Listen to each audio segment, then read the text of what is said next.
नमस्कार, आप देख रहे हैं न्यूज़ 69 चैनल और मैं हूं आपके साथ अंकिता। चलिए रुक करते हैं खबरों की ओर। मध्य प्रदेश कांग्रेस की धर्मस्व विभाग की अध्यक्ष और कथावाचक ऋचा गोस्वामी ने सरकार पर गौशालाओं का सही रूप से संरक्षण न करने का आरोप लगाया है। ऋचा गोस्वामी का कहना है कि मध्य प्रदेश सरकार ने पुजारियों को उनका अधिकार नहीं दिया है और न ही गौशालाओं पर सही काम किया है। गाय सड़क में मर रही है। ऋचा गोस्वामी ने 3 मांगों को लेकर सरकार से कहा है कि पुजारियों को मंदिर का अधिकार देना चाहिए, मंदिर में दर्शन शुल्क नहीं लगना चाहिए, गौशालाओं का संरक्षण होना चाहिए। यदि सरकार उनकी मांग नहीं मानती है तो आने वाले 1 महीने बाद वृहद रूप से आंदोलन किया जाएगा। भोपाल से न्यूज़ 69 के लिए आदिल खान की रिपोर्ट। वारा से भोपाल तो पूरे रास्ते में गौओं का झुंड बैठा हुआ और पूरे रास्तों में कई जगह गौओं को दुर्घटना से ग्रस्त मैंने देखा। बहुत बुरी हालत थी, कहीं बछड़े मरे हुए, कहीं कुछ। वो भी हमारे लिए बहुत दुखद बात है। मैं इसलिए कमलनाथ जी के लिए प्रशंसा करना चाहती हूँ क्योंकि हमारा जो आश्रम है नादिया घाट, उसके 7 किलोमीटर पे एक बंदरकोला करके गांव है, बिल्कुल देहात है। वहाँ जब कमलनाथ जी मुख्यमंत्री बने थे, उनने सैंक्शन किया था गौशाला का और 8 महीने के अंदर वो गौशाला ऐसी बनी कि जब मैं देखने के लिए गई तो वाकई उसका दृश्य पूरा वैसा था जैसे वृंदावन में गौ सेवा होती है। अब जब सरकार गिर गई, फिर उसके बाद भाजपा सरकार आई, इस समय जो गौशालाओं की दुर्दशा है वो जब मैं देखती हूँ, ना भूसा है, ना वहाँ रख रखाव है, ना वहाँ पर गौओं की कोई व्यवस्था है, या तो वो भूखी मर जाती हैं या रोडों पर घूमती हैं। और इस समय तो सबसे बड़ी समस्या जो आ रही है, पूरी गौएं रोडों पे हैं, पूरा का पूरा झुंड क्षतिग्रस्त दुर्घटनाग्रस्त पड़ा हुआ है। उनको कोई उठाने वाला नहीं रहता। सामने मैंने कुत्तों को वहाँ पे देखा है, तो वो दृश्य जब आप देखेंगे तो आपकी भी आत्मा दुखी होगी। बल्कि ये आंदोलन के लिए ही प्रेस वार्ता रखी गई है। ये तो सिर्फ एक चेतावनी है कि यदि उन लोगों का मन परिवर्तन हो जाता है, आप लोगों के माध्यम से उन लोगों को इन चीज़ों पर ध्यान देना आ जाता है तो बहुत अच्छी बात। और यदि वो इस चीज़ पे जल्दी से जल्दी, जो 3 बातें मैंने रखी हैं, पहली बात कि वह मंदिरों से दर्शन शुल्क हटाएं, दूसरी बात पुजारियों की जो मंदिरों की जमीनें हैं उनकी अवैध नीलामी बंद करें, और साथ में वंशावली के अनुसार जो उचित अधिकारी है, जिसमें योग्यता है, जिसकी वैदिक शिक्षा है, केवल उसे ही भगवान की पूजा का अधिकार दें। और तीसरी बात, गौशाला जो बनी हुई हैं उनको खंडहर होने से बचाएं, और जो गौएं रोड पे घूम रही हैं उनके लिए भी कोई ना कोई व्यवस्था बनाएं ताकि दुर्घटना होने से बचे। पर यदि विद इन 15 डेज या 1 महीने के अंदर वो सक्रियता में नहीं आते हैं, इस चेतावनी को अच्छे से नहीं लेते हैं, कोई क्रिया नहीं करते हैं, तो मैं आपको बिल्कुल आंदोलन करके भी और सब प्रकार से जो भी मुझसे बन पड़ सकता है और हम लोगों से जो बन पड़ सकता है वो हम सब करेंगे।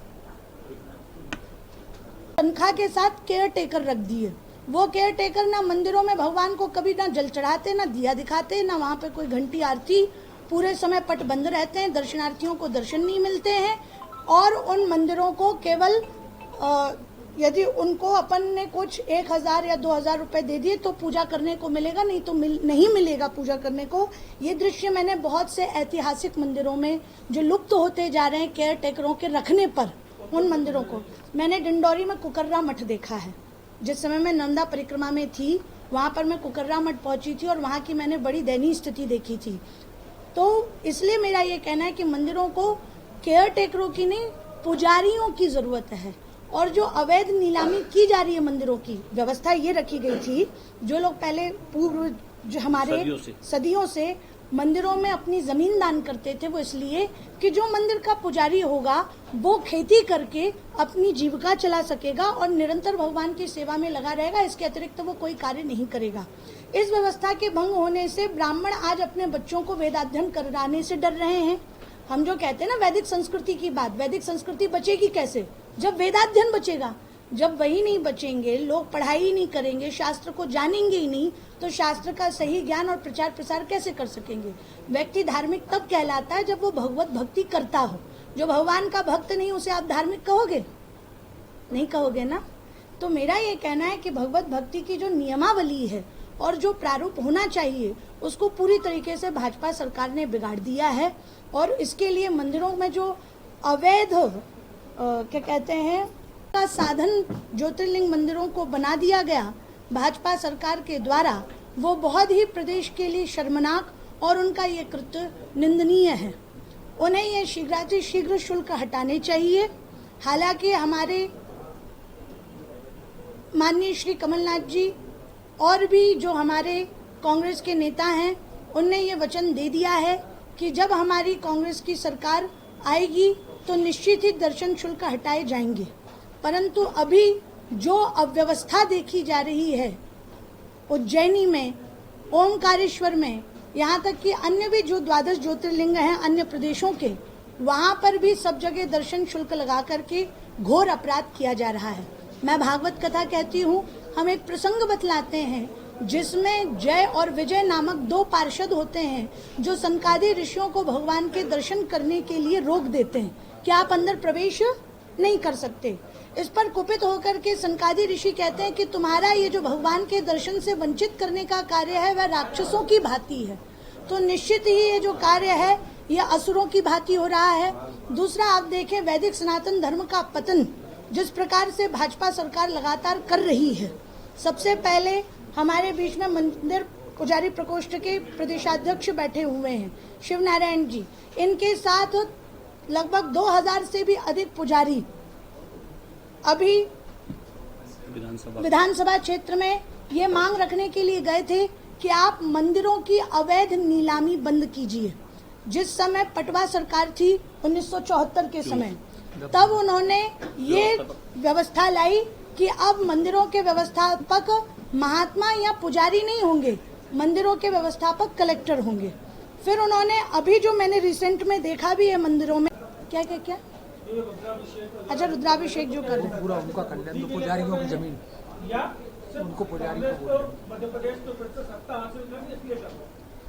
आपने एक अच्छा प्रश्न, हाँ बोलिए आप, पुजारी वाला ये बताएंगे। एक अच्छा प्रश्न किया कि परशुराम मंदिर पे माननीय मुख्यमंत्री जी ने घोषणा की कि व्यवस्थापक कलेक्टर हटेगा और वंश परंपरा से पुजारियों का नामांतरण होगा। बताइए मेरे को, उसके बाद उनकी घोषणा करने के बाद आप चले जाइए नीमच में, चले जाइए धार में, चले जाइए आप उज्जैन में, चले जाइए, वहाँ के कलेक्टर और तहसीलदारों ने पुजारियों की जमीन नीलाम की गई। और आपको एक और उदाहरण दे दूं, मठ और मंदिर में सदियों से पुजारी या महंत पूजा अर्चना करते आ रहे हैं। इनके एक विधायक और कैबिनेट मंत्री ने नरसिंह देवला सरदारपुर धार में उस मंदिर से उस पुजारी के परिवार को जेसीबी ले जाके रात में उसका मकान ढा दिया गया और उनके बच्चों को, उनकी औरत को और उसकी बूढ़ी माँ को नरसिंहदेव तो आप जयवर्धन गांव जी ने निकाल दिया उनके भाई ने और उनको रोड पे ला दिया और वहां पे अनाधिकृत ट्रस्ट बना लिया गया। तो इनको ट्रस्ट बनाने का कोई अधिकार भी नहीं है। और वो पुजारी वंश परंपरा से 600 साल से पूजा अर्चना करते आ रहे थे। इसी तरह की और खबरें देखने के लिए बने रहे हमारे साथ, देखते रहिए News 69 चैनल। जब तक के लिए धन्यवाद।